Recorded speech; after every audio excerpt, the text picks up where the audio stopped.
What up, world? Robert Jordan Hunt here, and today we're going to talk about my favorite movies of 2025. Now, before we dig in, first let me just say this is my list. It's personal, okay? Please make your own if you want to. We can have a discussion, but don't yell at me, okay? Please.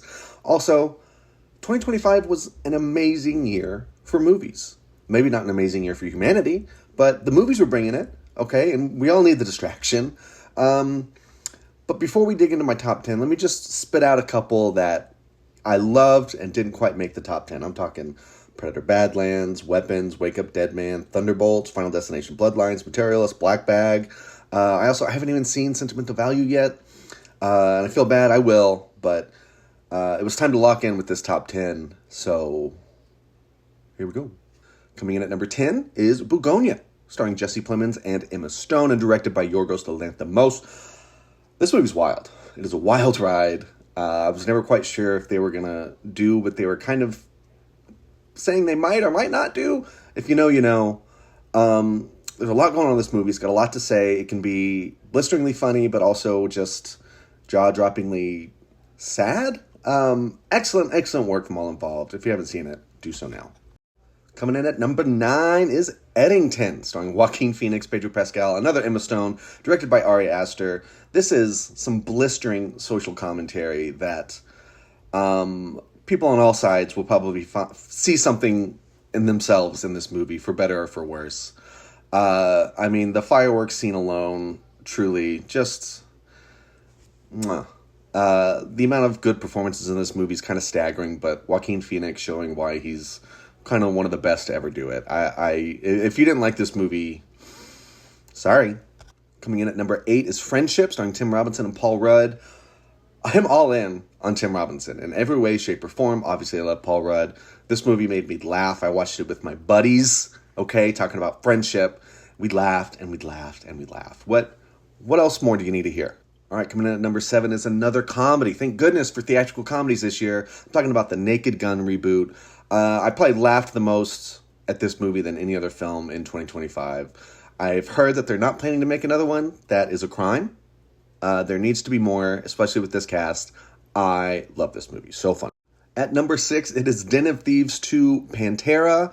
I am all in on these movies. I don't give a shit. I think they're amazing, hilarious, heat for himbos. Just Gerard Butler as Big Nick.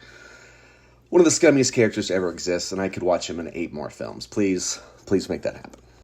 At number 5, it's Big Jim, baby. Avatar, Fire and Ash. Nobody's doing it like him. You know by now if you're in on this franchise or not. If you're not, that's fine. That's okay. I am. I'm all in. I love it. Varang, you rule. I better get 4 and 5. I better get 4 and 5. Better happen. At number 4, I got 28 Years Later. This is probably the most surprising movie of the year for me. I was excited. I loved that Danny Boyle was coming back and, shooting on iPhones and all that stuff, but did not expect it to be so emotional. And almost overwhelmingly so, but I love this movie. I cannot wait for The Bone Temple. I'm seeing it this Friday. This is one of the best movies of the year. Coming in at number 3, we got Superman, baby. And any other year, this would be number 1. I'm a Batman, Superman boy. But, my expectations got the best of me the first couple times I watched it. And it just wasn't what I wanted. But once I got over that and learned to appreciate what I got, I fell in love. I love this movie. David Cornsweet is incredible. The whole cast is incredible. I've watched this probably the most than any other movie this year. So, yeah, Superman all day. Number 2, my word, Sinners with Michael B. Jordan, directed by Ryan Coogler. I was so blown away by this movie, and that's with high expectations. That musical sequence, I was levitating the first time I saw it. I've watched this more than any other film besides Superman this year, I think. I just keep coming back to it. You get something out of it each time you watch it. It's soulful, it's beautiful, it's tragic, it's scary. This movie, it's a masterpiece. We're going to be talking about this one for a long, long time. But of course, at number 1, one battle after another. It was probably always going to be this. I love PTA. I love Sean Penn.